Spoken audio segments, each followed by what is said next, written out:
Hi everyone. आज की video में देखेंगे सोशियोलॉजी पेपर 2 का top 30 most important NCERT MCQ. इस प्रैक्टिस सेट में मैंने प्रीवियस ईयर क्वेश्चन को भी शामिल किया है जिससे आप बेटर प्रैक्टिस कर पाओ। अगर आप बीपीएससी 3.0 और बिहार स्टेट 2024 की तैयारी कर रहे हैं तो आप लोग के लिए प्रैक्टिस सेट विथ आंसर साथ में आसान भाषा में व्याख्या सहित आपको दिया जा रहा है सिर्फ 151 में। एनसीईआरटी चैप्टर वाइज क्लास 11 और क्लास 12 का एमसीक्यू जो आपके प्रीवियस ईयर क्वेश्चन में आपने देखा होगा, डायरेक्ट क्वेश्चन आपके एग्जाम में पूछे गए थे एनसीईआरटी से। ये दोनों के लिए आपको सिर्फ 251 रुपीज़ का पेमेंट करना होगा, जिसके बाद मैं आपको बेटर गाइड कर पाऊंगा कि कैसे आप शॉर्ट टर्म में बिहार स्टेट 2024 को क्वालिफाई कर सकते हैं, क्योंकि आपके एग्जाम में सिर्फ 15 से 20 दिन का समय बचा हुआ है। और शॉर्ट टर्म में कैसे आप फर्स्ट अटेम्प्ट में अपना पेपर क्वालिफाई करेंगे, उसके लिए मैं आपको गाइड करूँगा और कौन-सा नोट्स, कौन-सा क्वेश्चन आपको सबसे ज़्यादा इम्पोर्टेंट रहेगा। साथ में आपके साथ मैं शेयर करूँगा मोस्ट इम्पोर्टेंट वीवीआई एमसीक्यू जो आपको फर्स्ट अटेम्प्ट में बिहार स्टेट क्वालिफाई करने में काफ़ी मदद करेगा। लेने के लिए आप मुझे इस नंबर पे व्हाट्सएप कर सकते हैं, क्योंकि अभी तक बहुत सारे बच्चे ले चुके हैं। आप भी इस पे व्हाट्सएप करके आगे का डिटेल्स आप इस पे जान सकते हैं। तो चलिए शुरू करते हैं आज का पहला क्वेश्चन।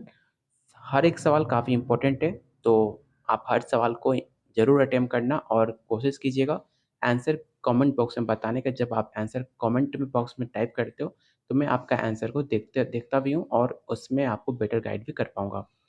क्वेश्चन नंबर 1 है, सरल समाज में राजनीतिक संस्थाएँ किस सिद्धांत पर आधारित होती हैं? पहला ऑप्शन है शासक की स्वतंत्रता, ऑप्शन बी है कानून का शासन, आचार संहिता या ऑप्शन डी है साधारण का पदानुक्रम। तो इसका जो राइट आंसर होगा ऑप्शन ए हो जाएगा, शासकीय सर्वोच्चता। अगला क्वेश्चन आपके प्रीवियस ईयर क्वेश्चन का पूछा हुआ सवाल है। आपको बताना है कि मार्क्स के अनुसार वर्ग को जीवन की प्रक्रिया में व्यक्ति की स्थिति में परिभाषा किया जाता है।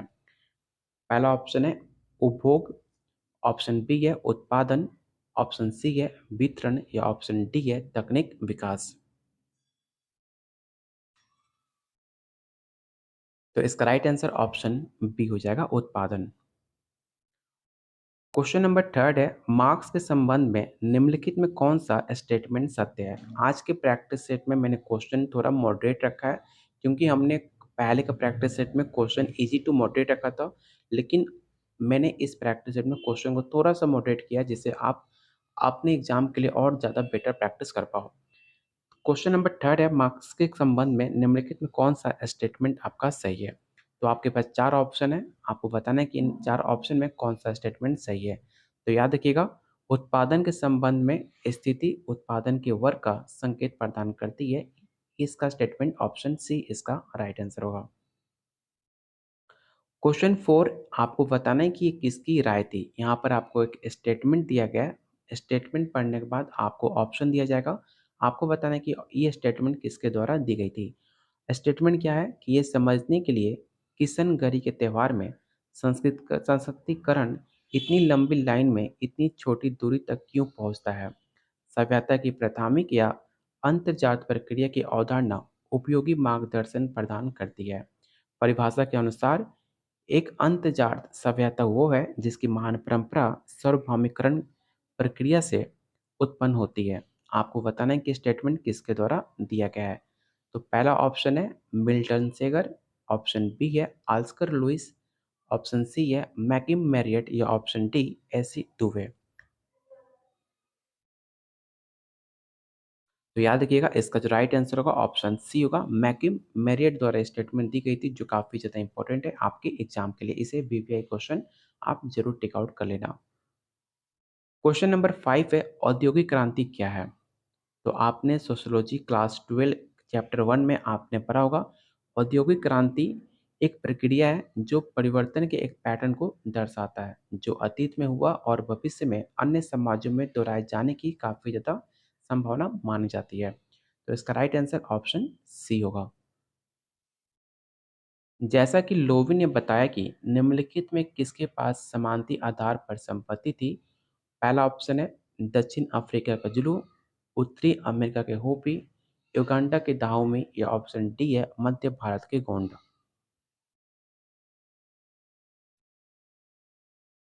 तो इसका राइट आंसर ऑप्शन सी हो जाएगा। कृषि समाज के उदय के साथ क्या हुआ था? ये सवाल ऑलरेडी आपके प्रीवियस ईयर क्वेश्चन का पूछा हुआ सवाल है। पहला ऑप्शन है टोटेमवाद में विश्वास बढ़ा, जादू में विश्वास बढ़ा, जीववाद में विश्वास बढ़ा या ऑप्शन डी मंदिर देवताओं का स्थान बन जाता है। तो इसका राइट आंसर ऑप्शन डी हो जाएगा। क्वेश्चन नंबर 8 आपको बताना है कि निम्नलिखित में कौन गिन्सबर्ग के अनुसार सामाजिक समूह और संस्थाओं सहित जनसंख्या और सामाजिक संरचना का अध्ययन करता है। पहला ऑप्शन है सामाजिक संस्थाएं, सामाजिक आक्राकी, सामाजिक शारीरिक रचना या ऑप्शन डी है सामाजिक प्रक्रियाएं। तो इसका राइट आंसर ऑप्शन बी हो जाएगा। निम्नलिखित में कौन सा भारत की तेजी से बढ़ती जनसंख्या के लिए एक महत्वपूर्ण कारक नहीं है? इस सवाल को विवेक क्वेश्चन टिक आउट कर लेना। 100% आपके पेपर में सवाल देखने को मिल सकता है। तो याद रखिएगा इसका जो राइट आंसर होगा ऑप्शन बी हो जाएगा। निम्नलिखित में किसे भारतीय संविधान द्वारा किसी जनजाति को अनुसूचित जनजाति के रूप में निर्देशित करने का अधिकार है? ये सवाल ऑलरेडी आपके बीपीएससी में पूछा हुआ सवाल है, जो आपके आने वाले एग्जाम में फिर से सवाल पूछा जा सकता है। तो इस क्वेश्चन को जरूर आप याद रखना या आप इसका स्क्रीनशॉट भी ले सकते हो। अगर आपके पास इसका नोट्स है जो आपको पेड बैच में मिलेगा, ठीक है। अगर आपके पास नोट्स है तो कोई भी दिक्कत नहीं है, आप इसे बार बार प्रैक्टिस करते रहना। तो पहला ऑप्शन है भारत का राष्ट्रपति, भारत राज्य का मुख्यमंत्री, राज्य का राज्यपाल या ऑप्शन डी है जिला मजिस्ट्रेट। तो इसका राइट आंसर ऑप्शन ए हो जाएगा भारत के राष्ट्रपति। और आप लोगों से रिक्वेस्ट है, जितने लोग वीडियो देख रहे हो प्लीज़ वीडियो को लाइक शेयर जरूर कीजिएगा, क्योंकि आपका एक लाइक हमें काफ़ी मोटिवेट करता है आप लोग के लिए ऐसी बेहतरीन एमसीक्यू लाने के लिए जो आपके पेपर के लिए काफ़ी ज़्यादा इंपॉर्टेंट है। क्वेश्चन नंबर 11 है ग्रामीण गुजरात में अनटचेबिलिटी किसके द्वारा लिखी गई है? एक फेमस बुक है अनटचेबिलिटी, जो कि काफ़ी ज़्यादा इंपॉर्टेंट है आपके एग्जाम के लिए। तो आपको बताना है कि किसके द्वारा ये लिखी गई पुस्तक है। पहला ऑप्शन है A M Shah, R P Desai, K M कपड़िया या ऑप्शन डी है जी एस घुरिये। तो याद रखिएगा ये फेमस बुक आपके आई पी देसाई की है, जो कि अनटचेबिलिटी छुआछूत के बारे में इसके बारे में लिखी गई डिटेल एक बुक है। तो ऑप्शन बी।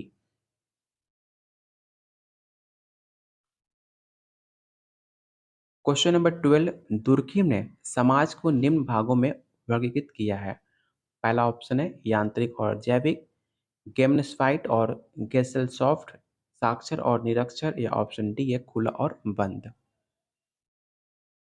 तो इस क्वेश्चन को जरूर विवेक क्वेश्चन टिक आउट कर लेना और इसका राइट आंसर ऑप्शन ए हो जाएगा यांत्रिक और जैविक। क्वेश्चन नंबर 13 है उस लेखक की पहचान करें जिसे धर्म और सामाजिक परिवर्तन के अध्ययन से खुद को जोड़ा है। ये सवाल ऑलरेडी आपके प्रीवियस ईयर क्वेश्चन का पूछा हुआ सवाल है। प्रीवियस ईयर क्वेश्चन मैं आपके प्रैक्टिस सेट में इसलिए शामिल करता हूँ कि आप प्रीवियस ईयर क्वेश्चन आपके आने वाले एग्जाम में 10 से 12 क्वेश्चन ऐसे होते हैं जो प्रीवियस ईयर क्वेश्चन से डायरेक्ट आपके पेपर में पूछे जाते हैं। इसलिए मैं आपको प्रैक्टिस सेट में प्रीवियस ईयर क्वेश्चन शामिल करता हूँ, जिससे आप प्रैक्टिस के साथ प्रीवियस ईयर क्वेश्चन को भी कंप्लीट आप कर पाएँ। पहला ऑप्शन है Karl Marx, Max Weber, Emile Durkheim या ऑप्शन डी है रैडक्लिफ ब्राउन। तो इसका राइट आंसर ऑप्शन बी हो जाएगा मैक्स वेबर।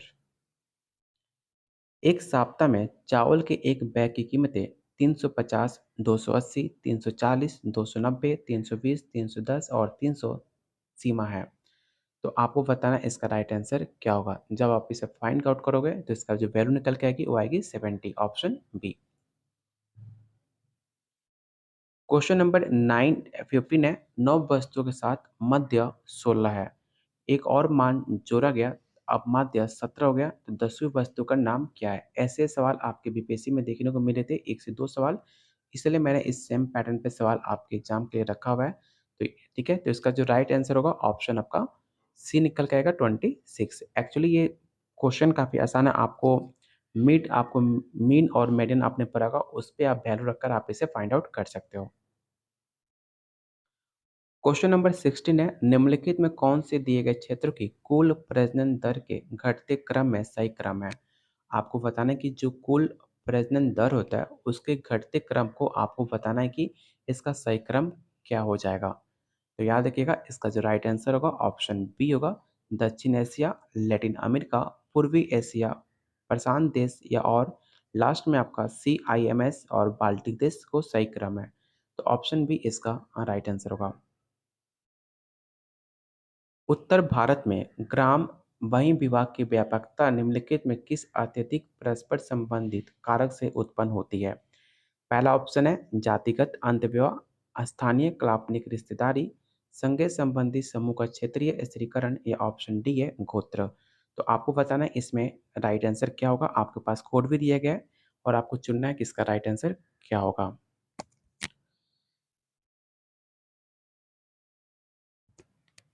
तो इसका राइट आंसर ऑप्शन सी हो जाएगा, 2 और 4, स्थानीय काल्पनिक रिश्तेदारी और चौथा आपका गोत्र।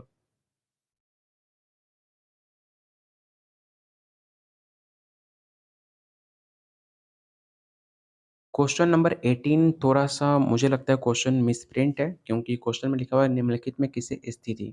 तो क्वेश्चन नंबर 18 को रहने देते हैं, क्योंकि क्वेश्चन आपका 18 मिसप्रिंट है, इसमें क्वेश्चन को कंप्लीट नहीं किया गया है। तो चलते हैं क्वेश्चन नंबर 19 पे। आपको बताना है कि निम्नलिखित में उस शब्द का पहचान करें जिसका प्रयोग मैक्स वेबर ने समाजशास्त्रीय अवधारणा के रूप में नहीं किया है। ये सवाल काफ़ी ज़्यादा इंपॉर्टेंट है, इसे जरूर स्क्रीनशॉट ले लेना। आपके आने वाले एग्जाम में डायरेक्ट देखने को मिल सकता है। पहला ऑप्शन है मूल प्रासंगिकता, मूल्य संवर्धन, मूल्य तटस्थ या ऑप्शन डी है मूल अभिविन्यास। तो इसका जो राइट आंसर होगा ऑप्शन डी हो जाएगा। ब्लूमर के प्रतीकात्मक अंतःक्रियावादी सिद्धांत के अनुसार वस्तुओं के अर्थ ठोस या अमूर्त किसे माना जाता है? तो इसका जो राइट आंसर होगा ऑप्शन सी हो जाएगा, वस्तु को संभालने समय व्याख्यात्मक प्रक्रिया में उभरना, ऑप्शन सी। परमाणु परिवार की अवधारणा किसने दी? पहला ऑप्शन है मॉडक, जिमरमैन, दुर्किम या ऑप्शन डी है वार्नर। तो याद रखिएगा इसका राइट आंसर ऑप्शन बी होगा, जिमरमैन।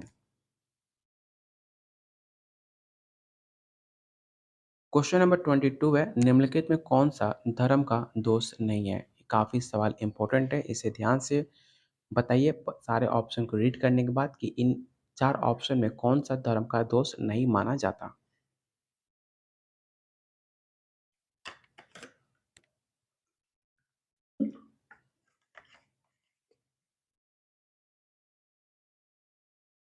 तो इसका राइट आंसर ऑप्शन डी होगा, धर्म व्यक्तिगत दुख की व्याख्या करता है और व्यक्तित्व को एकीकृत करने में काफ़ी हमें मदद करता है।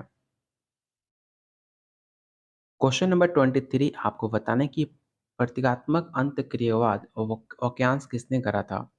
पहला ऑप्शन है हार्बर्ट फुलवर, Max Weber, Lester F Ward या ऑप्शन डी है WSI थॉमस। ये सवाल काफ़ी मोस्ट इंपॉर्टेंट क्वेश्चन है, इसे आप जरूर याद रखिएगा। तो इसका राइट आंसर ऑप्शन आपका ई हो जाएगा, हर्बर्ट ब्लूमर। एक प्रतीकात्मक अंतःक्रियावादी सामाजिक अंतःक्रिया की तुलना आप किससे कर सकते हैं? क्या व्यवहार से, संघर्ष, मानव अंग या ऑप्शन डी है नाटक भूमिकाएं? तो इसका जो राइट आंसर होगा ऑप्शन ए होगा, व्यवहार। और आप लोगों से रिक्वेस्ट है कि जिन्होंने अभी तक वीडियो को लाइक नहीं किया तो प्लीज़ आप लोग वीडियो को लाइक ज़रूर कर दो, क्योंकि आपका एक लाइक हमें काफ़ी मोटिवेट करता है आप लोग के लिए डेली ऐसी बेहतरीन MCQ तैयार करना, जो आपके एग्ज़ाम के लिए डायरेक्ट आपके पेपर में देखने को मिल सके। क्वेश्चन नंबर 25 है, प्रतीकात्मक अंतःक्रियावादी द्वारा किस शोध तकनीक का सबसे अधिक उपयोग किया जाएगा? पहला ऑप्शन है सर्वेक्षण, प्रतिभागी अवलोकन, मात्रात्मक डेल्टा विश्लेषण या ऑप्शन डी है उपरोक्त में से कोई नहीं।